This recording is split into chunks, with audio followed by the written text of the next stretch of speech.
I'm Emilia Savage. I'm Jared Savage. And this is Why We Fly.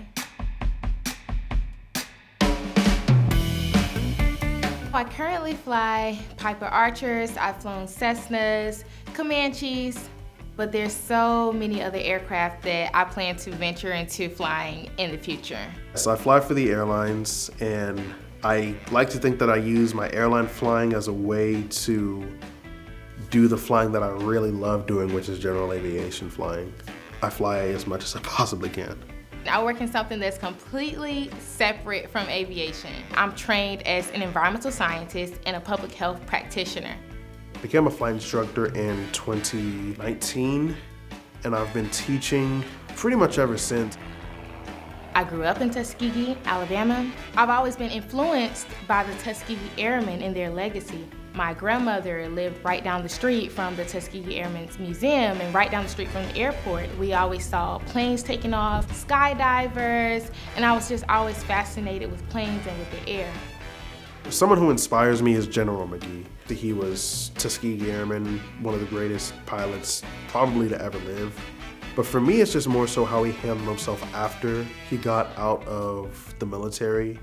The way that he handled himself with such grace and elegance, and really went out of his way to become an inspiration for others and to show others that anything is possible. Just as a young girl, I didn't know pilots that looked like me. I knew about the Tuskegee Airmen, but that seemed like history. It seemed like it was something that was so far-fetched. This was something that you read about in the history books. And my younger brother, Nathan, told me, hey, there's this scholarship program here in Tuskegee. So the Red Tail Scholarship is an organization that is dedicated towards getting minority pilots in the cockpit. Flying is very expensive, so the goal of the scholarship is to reduce that barrier, get them in an environment where they can learn and thrive from other minority pilots, and get them off to whatever their end goal may be.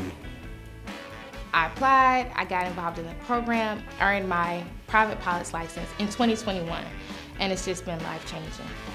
I love mentoring, I love teaching, and I love seeing pilots, especially minority pilots who may not get an opportunity to become a pilot through this program. I met Emilia at the airport. Jared was my flight instructor. The first time, don't tell her I got lost.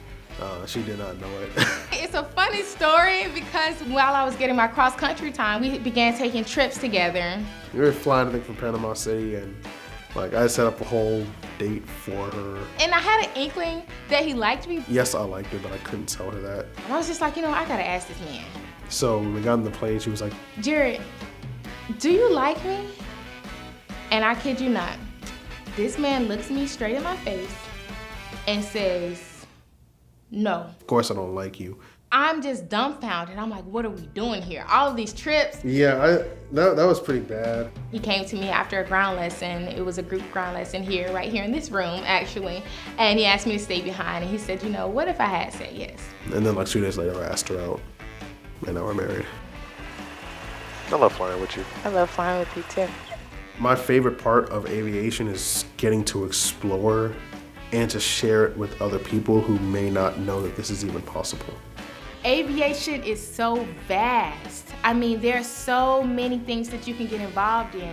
My advice to any kid who's interested in getting into aviation is to get out there.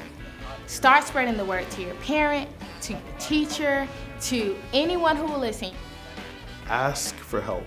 Ask for resources. Most people who are in aviation will be happy to talk to you and mentor you. You only live once, and my philosophy is if you are able in any way, shape, or form to even think that you can do it, go do it. Don't ever live life and say, I wish I could have, or I should have. A career in aviation is possible, it's obtainable, and it's not far-fetched.